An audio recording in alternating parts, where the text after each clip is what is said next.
Oke, assalamualaikum warahmatullahi wabarakatuh. Perkenalkan, nama saya Argading Utama Arsandi Putra dari Prodi Sistem Informasi 2020B dengan NIM 2005-12-14-050. Di video kali ini kita akan membahas tentang model infrastruktur jaringan gitu ya. Oke, langsung aja kita ke slide pertama mengenai pengertian dari infrastruktur jaringan. Infrastruktur jaringan sendiri adalah sebuah kumpulan dari dua atau lebih komputer dan perangkat lainnya yang saling terhubung untuk berbagi data dan informasi. Selanjutnya, ini adalah gambar perbedaan mengenai tentang jaringan terpusat dan jaringan terdistribusi gitu ya. Kalau jaringan terpusat bisa kita lihat di gambar ini.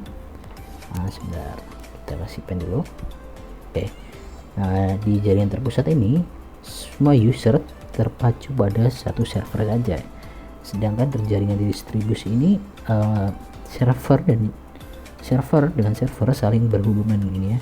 Jadi bisa dibilang saling berumpan. Yang kalau terpusat artinya dia akan membebani pada satu server sendiri, namun pastinya biayanya pasti akan lebih rendah dibandingkan jaringan terdistribusi.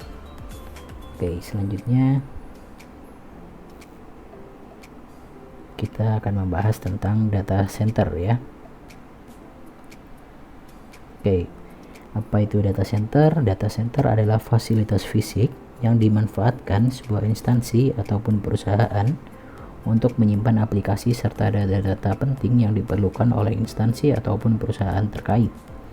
Terdapat banyak komponen yang perlu diperhatikan pada data center, diantaranya router, saklar, CCTV, server, sistem penyimpanan, dan sebagainya.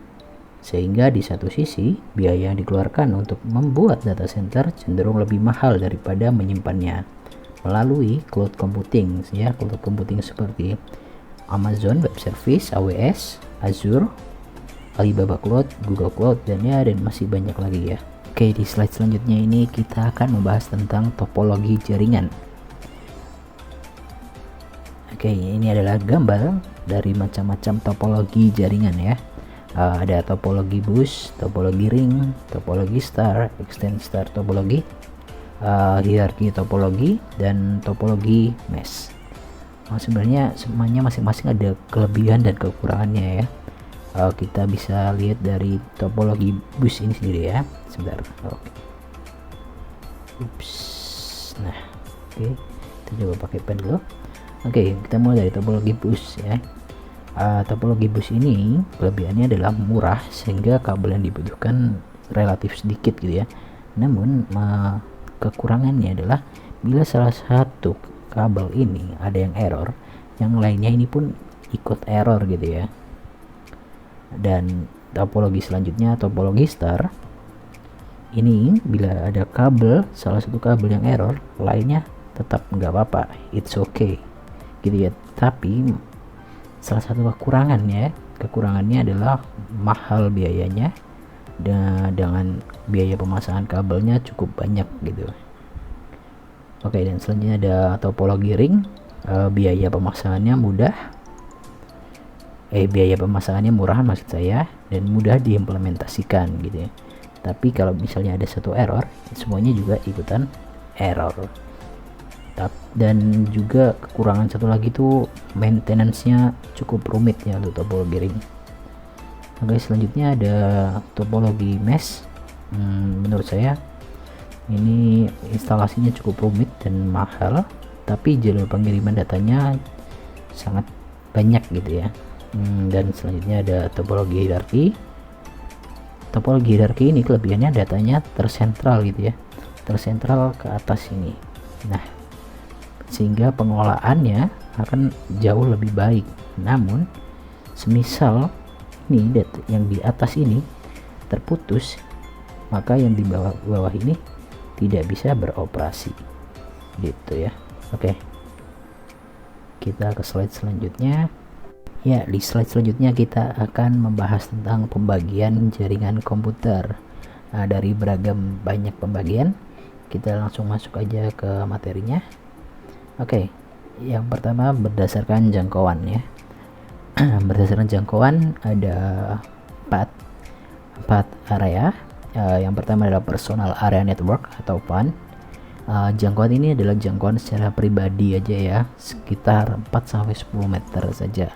Yang kedua adalah LAN, local area network. Ini mencakup wilayah yang kecil gitu ya, contohnya gedung, sekolah, kantor, kampus dan ya sebagainya gitu ya.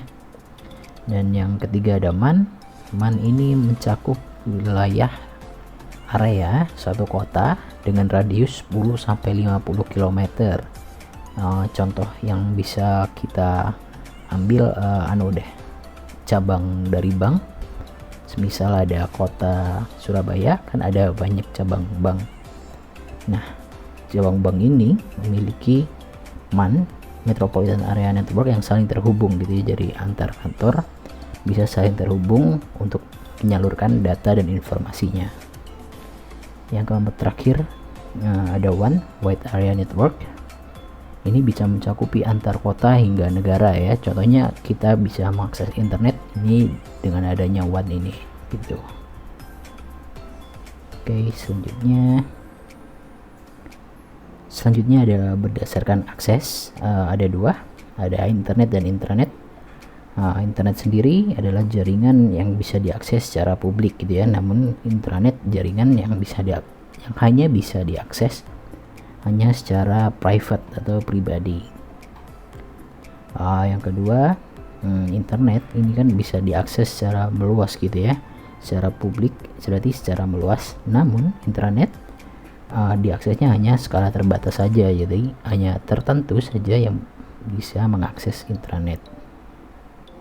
Oke, selanjutnya ada berdasarkan cara membangunnya, ada dua, dengan menggunakan ad hoc dan infrastruktur. Masing-masing memiliki kelebihan dan kekurangannya masing-masing ya. Ad hoc ini merupakan jaringan langsung atau peer-to-peer tanpa menggunakan perangkat lain, sedangkan infrastruktur sebaliknya dia memerlukan perangkat tambahan untuk dapat menyalurkan jaringan tersebut. Yang kedua perbedaannya, jangkauan untuk ad hoc sendiri ada yang untuk jarak dekat saja, sedangkan infrastruktur jaringan jangkauannya sangat fleksibel ya, jadi bisa diatur lah sesuai request, mau bisa di jarak dekat mau jauh, semuanya bisa diatur di infrastruktur. Yang ketiga ad hoc, ini pastinya instalasinya pasti lebih praktis karena jangkauannya pendek dan otomatis, biaya pemasangannya lebih murah, sedangkan infrastruktur biayanya lebih mahal dan lebih rumit gitu. Oke, selanjutnya ada berdasarkan penggunaan kabel. Yang pertama jaringan berkabel atau wired network. Kita bisa ambil contoh fiber optic gitu ya, menggunakan kabel untuk menghubungkan data. Dan selanjutnya ada jaringan nirkabel atau wireless, kita sebutnya wireless network. Contohnya gelombang radio, infrared dan sebagainya gitu. Oke, selanjutnya ada berdasarkan siarannya, ada unicast, pengiriman data, mekanisme one by one, atau biasanya itu PTP ya, point to point gitu. Yang kedua ada multicast, pengiriman data dengan satu tujuannya itu ke grup gitu ya, satu orang satu poin ke dalam grup. Yang ketiga ada broadcast, pengiriman data dari satu poin dengan tujuannya ke seluruh alamat. Oke, sekian dari video saya.